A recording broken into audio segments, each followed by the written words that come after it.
let's talk a little bit about the mission that Jesus Christ performed while he was on earth. And then maybe we can use that to see why his birth may have been connected to that.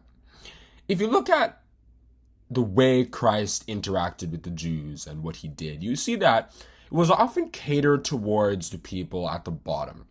People who the Pharisees had often labeled as sinners, like the tax collectors, the lepers, the blind, the lame, etc. If you read Matthew chapter 9, verses 10 to 13, and Matthew chapter 11, verse 19, and so on, you see where they were kind of classed as low in society, outcasts, and so on. And Jesus Christ would often be with them. He would eat with them, preach to them, do all kinds of stuff.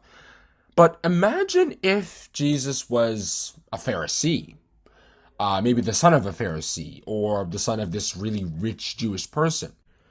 It would have been very hard for him to be able to access those low people because, naturally, when you're rich and you're influential and so on, you're in that class, you can only minister to the elite. There's so many verses in the Bible that talk about how God Almighty is interested in those humble, simple people. For example, if you read Matthew chapter 11, verses 25 and 26, Jesus actually thanked God Almighty for bringing those people to him.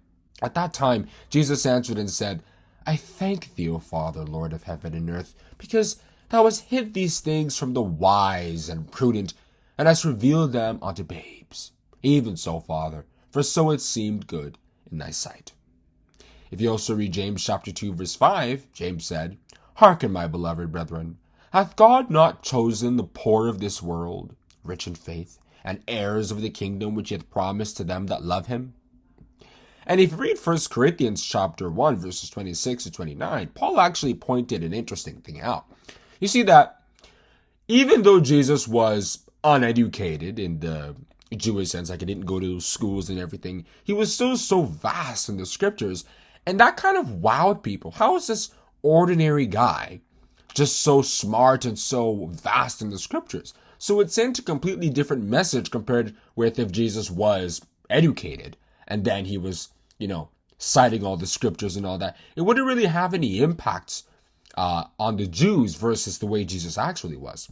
And in that text I cited, 1 Corinthians chapter 1, verses 26 to 29, Paul actually highlighted this. He said, For ye see your calling, brethren, how that not many wise men after the flesh, not many mighty, not many noble are called.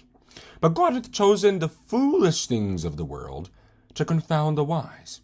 And God hath chosen the weak things of the world to confound the things which are mighty.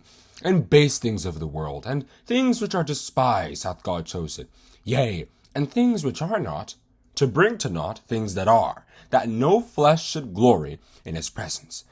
So, Jesus being of lowly birth allowed him to be able to access those lowly people and be able to win many of them to God.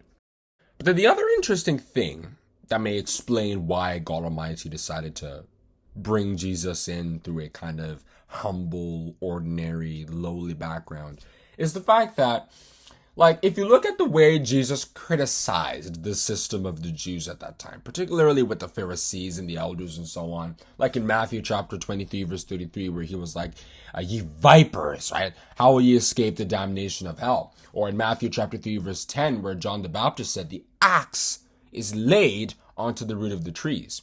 So it was like God Almighty had a problem with the current system. He didn't approve of it. But imagine if Jesus Christ was the son of a Pharisee or the son of some influential Jewish person. Then it would have looked as though God Almighty approved the system, whereas clearly from the words of Christ, he didn't.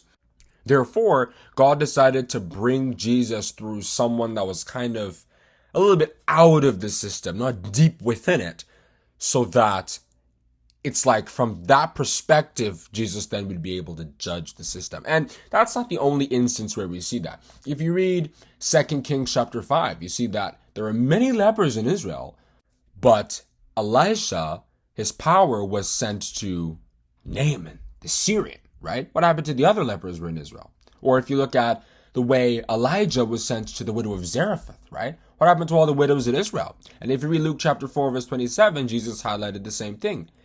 And many lepers were in Israel in the time of Eliseus the prophet, and none of them was cleansed, saving name in this hearing.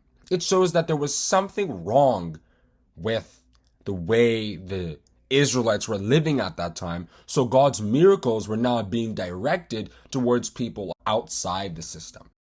So those were the two factors that I considered. Number one, God Almighty wanted Jesus Christ to be ordinary so that he could kind of cater towards some of those people who were forgotten in the society.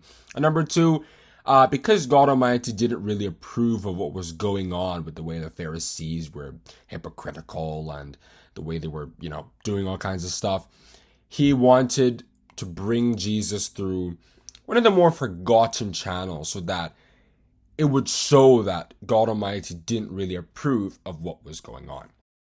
So yeah, if you agree with those reasons or disagree with them, then we'd appreciate if you put them in the comment section below. And if you enjoyed the video, we'd also like you to subscribe and to click the notification bell so that you can be notified when we come back with more videos just like this. And you can check out our playlists as well so that you can see some of the other videos we have made on similar topics. Anyway, have a good day and God bless you.